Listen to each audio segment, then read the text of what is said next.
Good morning. It is Wednesday, March 25th. Happy Wednesday. Today is a day that we would have been going to Mass. So some of us would have been serving, others of us would have been reading, and all of us would have been singing. So if you get a chance today, perhaps consider attending the online Mass with your family. That might be something special you all can do together. Great job yesterday on the Malala article. The scores on that were fantastic. So thank you for your hard work with that ReadWorks article. And a t-shirt of the day is Manila in the Philippines. Remember that the Philippines are an archipelago in Southeast Asia, that group of islands down there. So just want to let you know about the t-shirt of the day. Let's get started. You are working on lesson 114 in Simple Solutions. From there, moving on to science, you're doing your IXL skill F3 and F4. Those are both for atoms and molecules.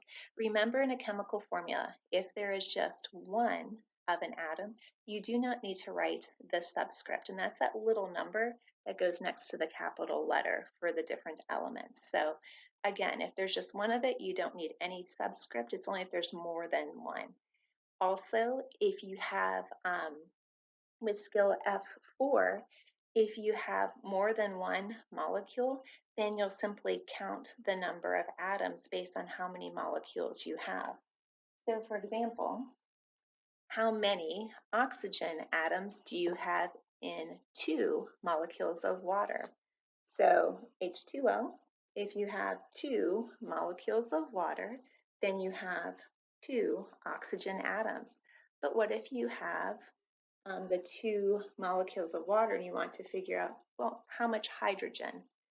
In one molecule of water, there's 2 hydrogen atoms. In the other, there's another 2. So you'll have a total of 4. So with F4, just read super carefully. What are they asking for related to how many within the different numbers of molecules? So you can do it. I know you can. Moving from there, with religion today, you do not have a written assignment. And again, consider praying the rosary with your family or consider attending that online mass I mentioned earlier. From there, my reading students, you're working on your journal. Keep up the good work with that. And you're working on skills D1 and D2 on IXL.com. D1 is order of events in informational text. And with D2, I think it's super fun. You'll be comparing and contrasting informational text. So give that a try, and I know you will be really successful. From there, if you have me for math, you'll be working on IXL.com and you'll be working on skill double E4. Again, EE4, and that's going to be the perimeter of figures on a grid. All you'll do is simply count the distance around using the markings on the grid. I think you'll find it, again, super interesting and pretty fun as well. So finding the perimeters of figures on a grid. And then finally, with ELA, you have an article on newsela.com. You will be working on something that says reaching out in times of crisis. Read the article, complete the quiz. Everybody should be earning 75% or higher on those Newsela quizzes, please. So use the article, reread the article as needed, take your time, go ahead and reread the question if you need to.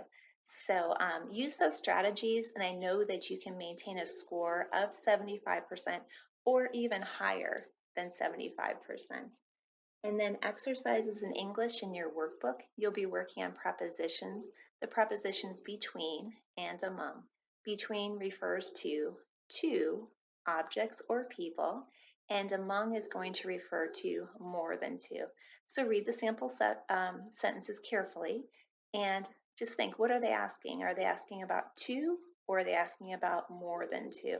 And that'll help you decide when to use between and when to use among. Page 92 has the prepositions from and off. And off of will never be correct. So if you see that as one of your choices to circle, just don't circle it. Off of is never grammatically correct. So hopefully those hints help you. Hopefully you had fun yesterday with Mrs. Alber's assignment, creating the wacky hat.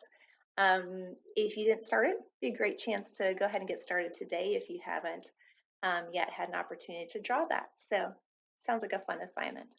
Anyways, hope you all are doing well. Miss you tremendously, and just want you to know I'm thinking about you, and I notice and appreciate, and I can see what you've been doing online, and it's awesome. Thank you.